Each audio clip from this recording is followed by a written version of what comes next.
بسم اللہ الرحمن الرحیم۔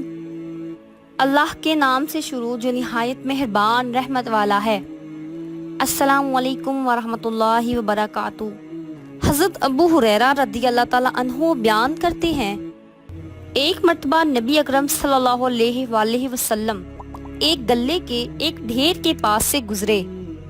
آپ صلی اللہ علیہ وآلہ وسلم نے اس میں ہاتھ ڈالا تو آپ صلی اللہ علیہ وآلہ وسلم کو گیلا پن محسوس ہوا۔ آپ نے اس کے مالک سے پوچھا، یہ کیوں ہے؟ اس نے عرض کیا، یا رسول اللہ صلی اللہ علیہ وآلہ وسلم، بارش کی وجہ سے ایسا ہے۔ آپ صلی اللہ علیہ وآلہ وسلم نے فرمایا، تو پھر نہیں چاہیے تھا کہ تم اسے اوپر رکھتے تاکہ لوگوں کو پتہ چل جاتا۔